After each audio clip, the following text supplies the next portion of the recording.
You're listening to the Future Tech Health Podcast with Richard Jacobs.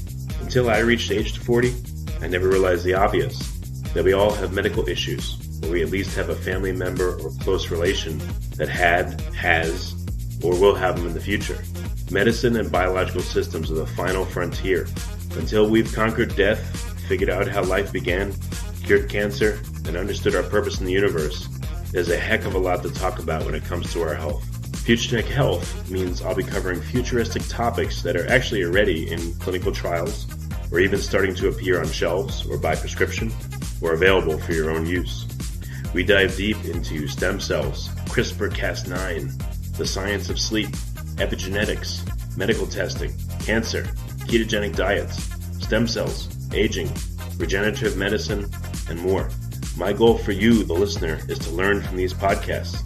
You may very well learn something that may change the course of your life for the better, steer you towards a new career, or give you insight into addressing a serious medical problem. Remember, however, this podcast and its content is informational in nature only. No medical, tax, legal, financial, or psychological advice is being given. If you enjoy the podcast, please listen, subscribe, like, and share it with friends. Thank you. Hello, this is Richard Jacobs with the Future Tech and Future Tech Health Podcasts. I have Ted Schroeder. He's the CEO of a company called Nabriva, N-A-B-R-I-V-A, Nabriva Therapeutics. Ted, thanks for coming. Hey, Richard, thanks for inviting me on. I really appreciate it. Yeah, tell me, this is probably a strange question. Where does the word Nabriva come from? So it's an acronym, and it actually stands for the origins of our company, which was the New Antibiotic Research Institute of Vienna, Austria. Okay. Originally, Nabriva was a spin out of Sandoz Pharmaceuticals and founded in Vienna, Austria. Oh, very cool. Okay. Yeah. What's your path been like? Like, why are you the CEO of this company? What's your interest in this area? Yeah, sure. So I've been in and around antibiotic sales and marketing and development for most of my 30-plus year career in the pharmaceutical industry, a lot of commercial experience, and I had founded a company in San Diego in 2015 called Zulueta Therapeutics, and that was, and Zulueta is developing a product called IV phosphomycin, brand name Contipo, and we were acquired by Nabriva in July of 2018, and I became the CEO of the combined company because what lay before the company at that point would be commercializing the two assets. And so I've been here since July 2018. Okay, and what's the goal of Nabriva? Like, what are you guys working on specifically? Yeah, specifically we're working on novel antibiotics. Our first approved antibiotic this past August is a product called Zulueta, and it's the first new class of IV and oral antibiotic for the treatment of community-acquired pneumonia in adults in the United States in almost 2 decades. Oh. And our second product, which came with the Zulueta acquisition, is IV phosphomycin. That's a product that's been around other parts of the world for as long as 4 decades, but never available in the United States.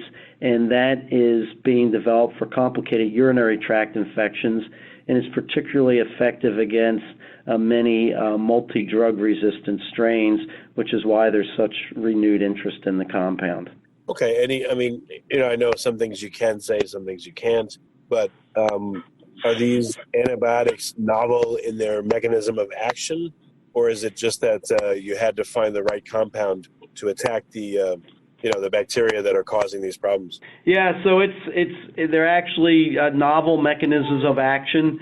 In the case of Zulueta, it targets a unique binding site on the ribosome of the cell, the so-called protein factory of the cell, and so it interferes with protein synthesis.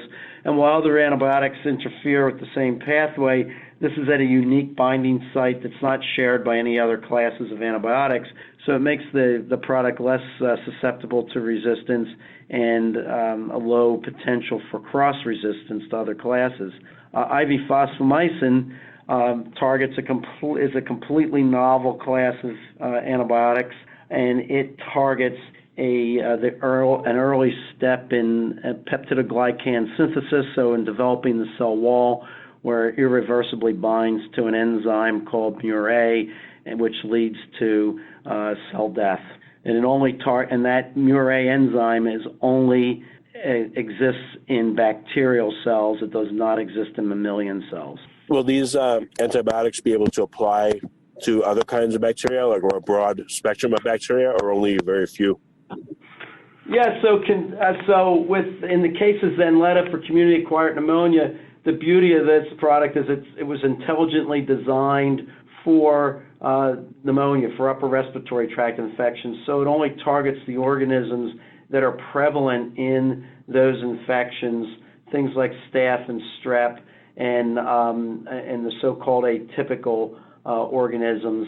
And it's highly effective against those, but it doesn't have any off-target activity for other organisms you don't really want to kill at the time, like E. coli and some others that we kind of carry around.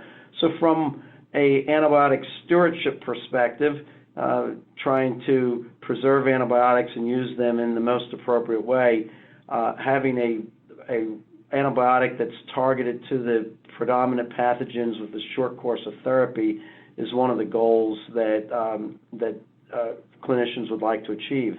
In the case of fosfomycin, it's a broad spectrum antibiotic, has coverage for things like staph and strep, but also more serious multi-drug resistant organisms like carbapenem-resistant enterococcus and et cetera.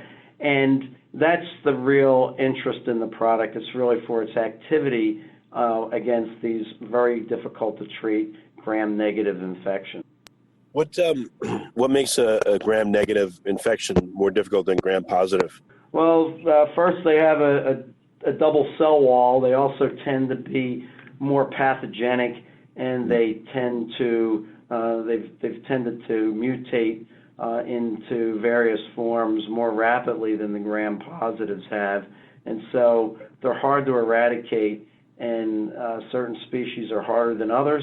And then sometimes they share genes back and forth, and so having a novel antibiotic that kills in a completely different way than any other known class of antibiotic is a real need in the marketplace. And how is the one for communal pneumonia, is it administered locally, like through an inhaler, or is it swallowed as a pill? And would there be any better localized effect or other sparing effect if it was administered locally? Yeah, so it's both an intravenous and a bioequivalent oral.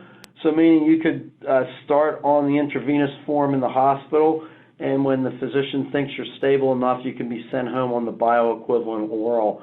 So the benefit would be a potential to shorten hospital stays, or maybe even avoid the hospital altogether. And so it's a narrowly focused drug, but antibiotic, but it can be given by two different routes of administration, and that's a real advantage for the product. Okay, gotcha. Is it possible to make this act again locally and not systemically, even though you may administer it intravenously, or is that not really possible? Well, we haven't tested it for inhaled applications, but part of the challenge is, of course, with inhaled applications is that you sometimes have bacteria that are lurking in other parts of the body, like the bloodstream, et cetera. So it's there's certainly for certain conditions like cystic fibrosis, inhaled applications are kind of the pathway that has shown a lot of promise. But for pneumonia, it seems like the systemic route of administration is superior. Plus, it would be hard to do it with the amount of drug you have to deliver. It would be hard to do it in a convenient way in the outpatient setting. Is this affecting the patient's typical or normal microbiome, or is it sparing of their microbiome? Have you guys evaluated that? Yeah, it's sparing of it because it doesn't have these off-target activities, and that's really the issue with a more broad-spectrum antibiotic like the quinolone class of antibiotics. They're great respiratory drugs, but they also kill everything else in the gut, and that's what leads to resistance, and also the emergence of things like C. difficile, which is a problematic organism that comes from disruption of the GI tract. Really, that's great that it's not broad spectrum. That's excellent, and it's rare. It seems like in the antibiotic. No, it is, and it's it's a drug that took 12 years. We discovered it in the Nabriva labs, and it's been brought all the way from the bench all the way into patients now as a commercial product. But along the way, there are a lot of decisions one has to make in drug development, and I think the decision to focus on the respiratory tract and try to optimize the compound for that was a brilliant decision. And it's really kind of a drug for our times. How about the condition itself? I haven't really heard of it. Community-acquired pneumonia. How does it come about? How do people get it, and what does it do? Yeah, so community-acquired pneumonia is pneumonia that you, as it says, you get outside the hospital. And so it's bacteria. It's often a secondary infection to a viral infection like the flu. It tends to be more prevalent in older patients. And so you about 5 million cases a year in the United States of community-acquired bacterial pneumonia, and has a relatively high rate of mortality and other adverse consequences associated with it. So it's a serious infection, and it's particularly serious in older patients and those with compromised immune systems or other compromising conditions like diabetes or heart disease. All that makes the patient more complicated, and so enters into the decision about whether you treat the patient in the outpatient setting or admit them to the hospital. So are you through the clinical trial process? It's been, like you said, 12 years. Hopefully you're either at the tail end of it or through it. Yeah, we were approved in, Zulueta was approved in August of this year. So we're out marketing the product, educating physicians and hospitals on its role in therapy and where it fits. And so we're right at the front end of that. Our first sales calls were in the middle of September, so we're only a few weeks into it, but it's moving along. And then our second product, Contipo, we expect to see an approval mid-year next year.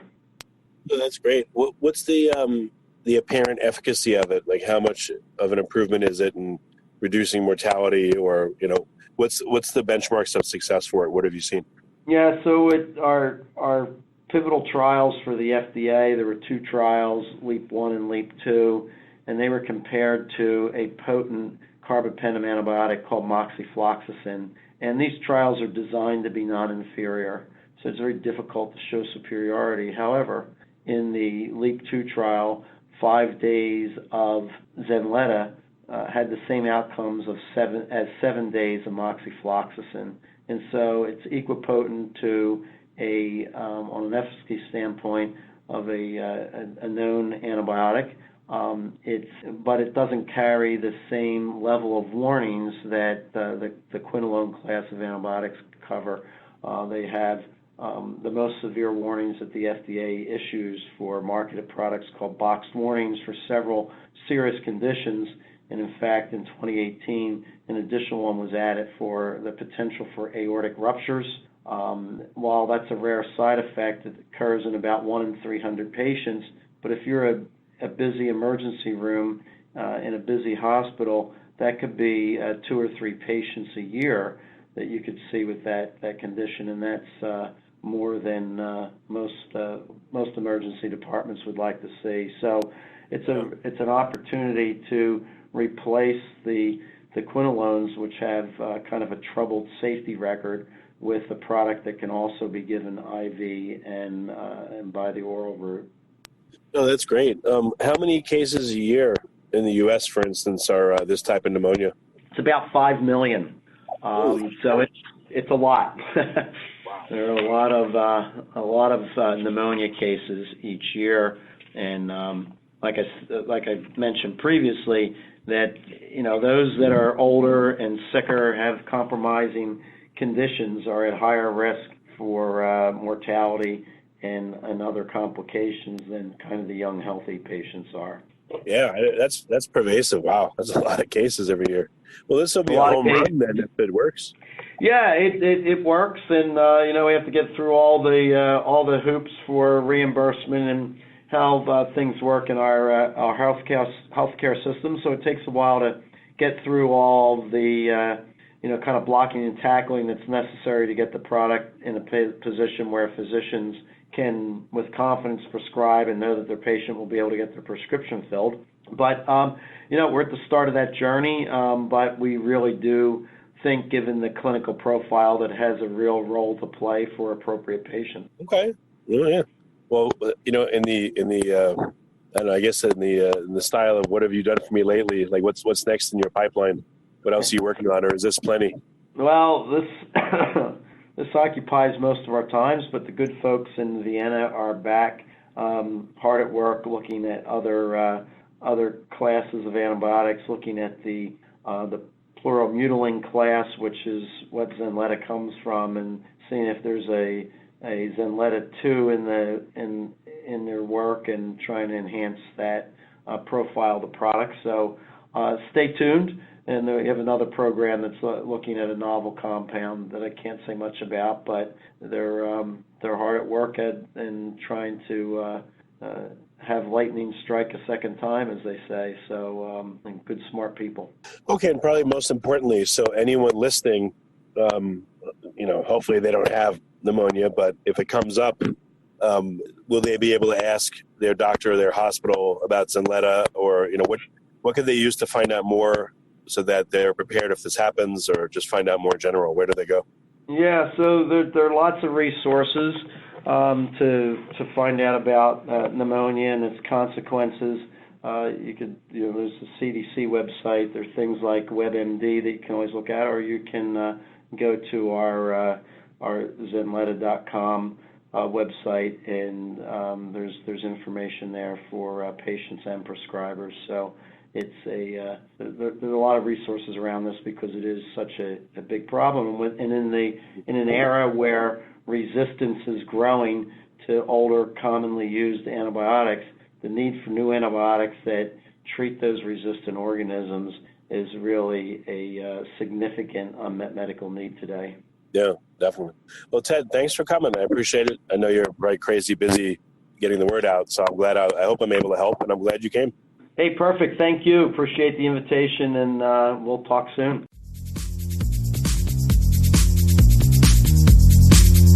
You're listening to the Future Tech Health Podcast with Richard Jacobs. Until I reached age 40, I never realized the obvious, that we all have medical issues, or we at least have a family member or close relation that has, or will have them in the future. Medicine and biological systems are the final frontier. Until we've conquered death, figured out how life began, cured cancer, and understood our purpose in the universe, there's a heck of a lot to talk about when it comes to our health. Future Tech Health means I'll be covering futuristic topics that are actually already in clinical trials, or even starting to appear on shelves or by prescription, or available for your own use. We dive deep into stem cells, CRISPR-Cas9, the science of sleep, epigenetics, medical testing, cancer, ketogenic diets, stem cells, aging, regenerative medicine, and more. My goal for you, the listener, is to learn from these podcasts. You may very well learn something that may change the course of your life for the better, steer you towards a new career, or give you insight into addressing a serious medical problem. Remember, however, this podcast and its content is informational in nature only.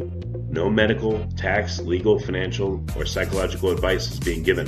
If you enjoyed the podcast, please listen, subscribe, like, and share it with friends. Thank you.